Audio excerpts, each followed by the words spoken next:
you. You can say and you can tell from my accent, I'm a refugee myself from Democratic Republic of Congo. But you guys, you welcome me here. You gave me home to live. You gave me hope. That is why I'm saying thank you. The same thing you did to me, please do to the other one. They need your help and your support now. And I said again, now.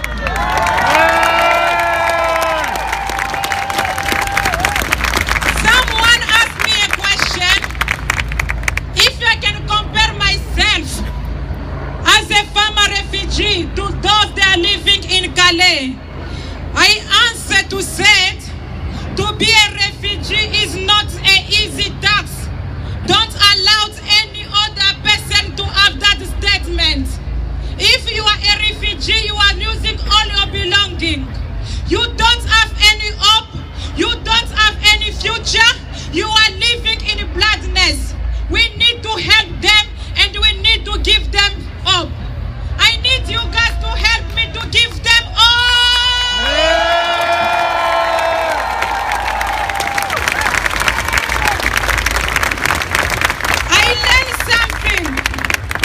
Please, I need your help. As I said, English is my fourth language. I don't know how I can pronounce this word. Maybe you are the best person to help me. They said it's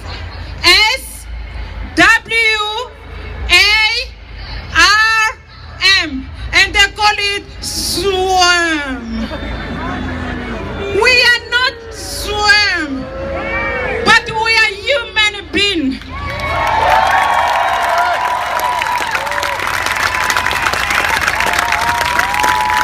Please, don't allow anyone to call me swarm.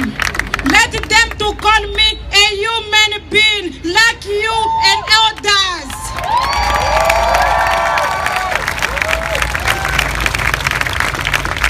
I would like to thank you, Mr. Corbyn. When I first arrived in this country, I received his help. I received his support. He gave me life. I can stand here. And today I'm proud to celebrate again for him to become a leader of Labour. Can we welcome him, please?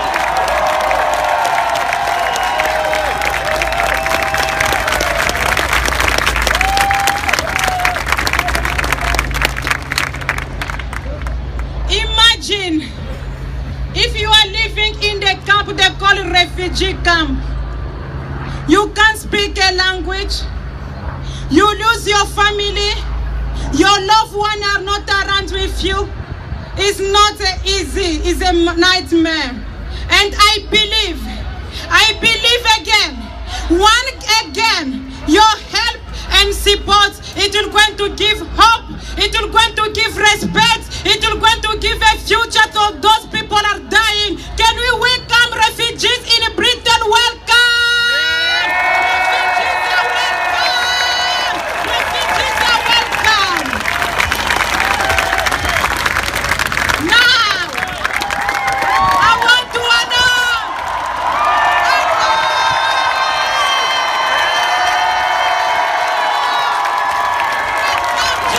Corbyn, the leader of Britain!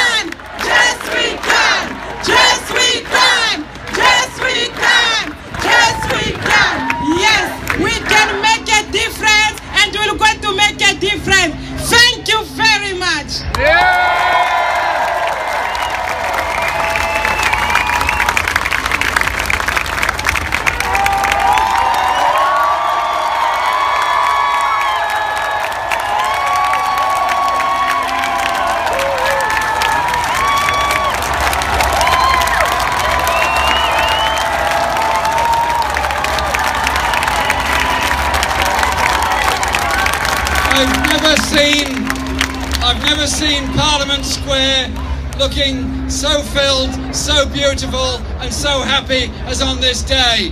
Thank you all for being here today.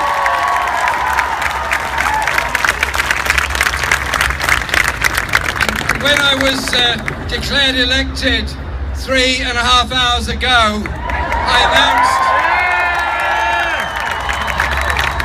announced to our conference that my first action in this new position as leader of the Labour Party would be to come to a demonstration in support of refugees, the right to asylum and the human needs of people all over the world.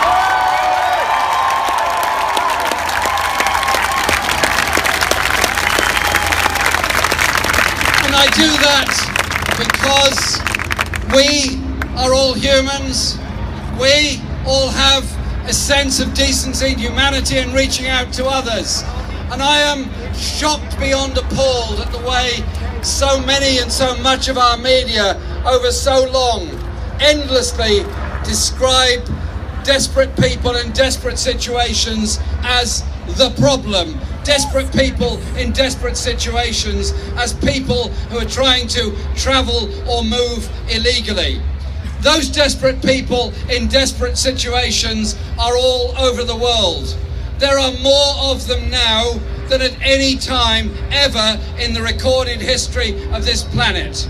They are victims of war, they're victims of environmental degradation, they're victims of poverty, they're victims of human rights abuses all over the world. We have a responsibility as one of many countries that signed the 1951 Geneva Convention on the right to asylum.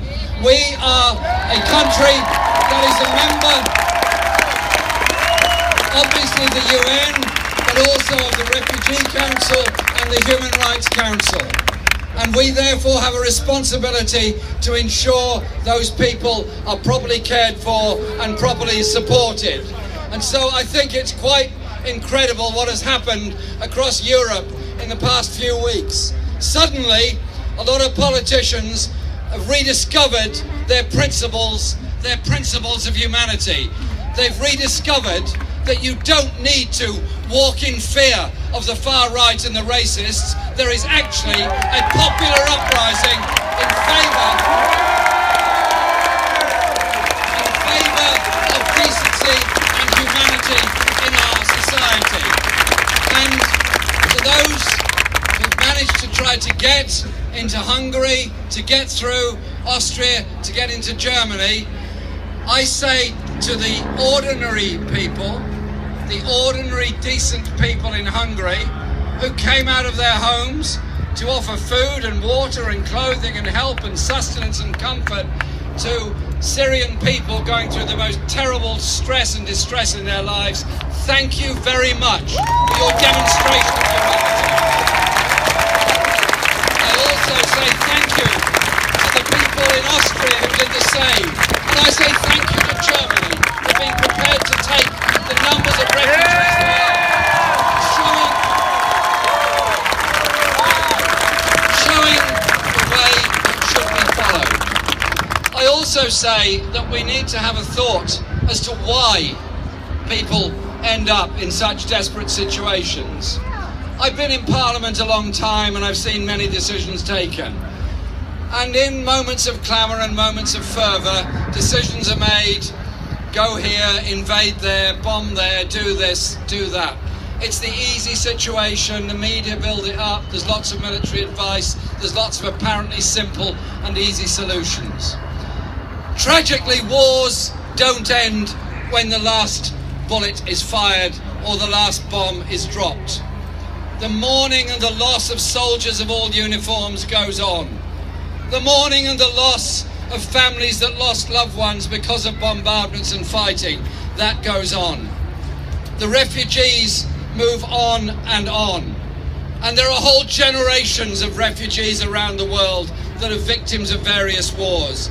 So those desperate people in camps in Lebanon, in Jordan, in Libya and so many other places, desperate people trying to cross into Turkey and other places, they are all, in a sense, victims of wars. So surely, our objective ought to be to find peaceful solutions to the problems of this world. To spend our resources on helping people, not hindering people. And to try and bring about that world of decency, human rights and justice. And so, none of this is simple, none of this is easy. But surely we have a principle between us all, that we are all human beings on the same planet. We're all human beings who want to live. We're all human beings that want the children to live and the next generation to hopefully be better off than we are. And you think of those families eking out an existence in refugee camps all around the world. They too are ambitious. Their children too want to be artists, poets, writers, engineers, lawyers, journalists, medical practitioners, doctors and everything else. The waste of human resources by the lack of human rights is one of the great crimes of the last and this century. So today here in Parliament Square, we as ordinary decent people stand up and say to our government, recognise your obligations in law. That would be good. Recognise your obligations to help people, which you're required to do by law. That would be good. But above all, open your hearts and open your minds and open your attitude towards supporting people who are desperate, who need somewhere safe to live, want to contribute to our society, and are human beings just like all of us. Together in peace, together in justice, together in humanity. That surely must be our way forward. Thank you very much for inviting me.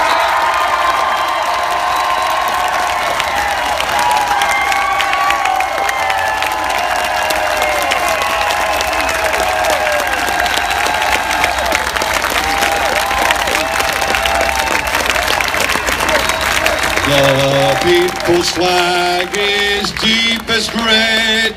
It's shrouded off the martyred dead, and ere their limbs grew stiff and cold, their heart's blood died in every fold. So raise the scarlet standard high, beneath its folds we'll live or die. Though cowards flinch and traitors sneer, we'll keep the red flag flying here.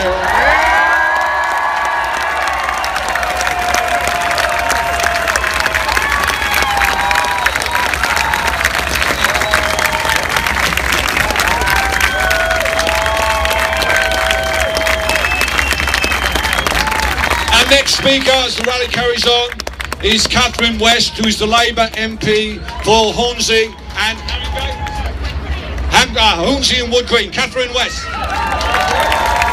Thank you.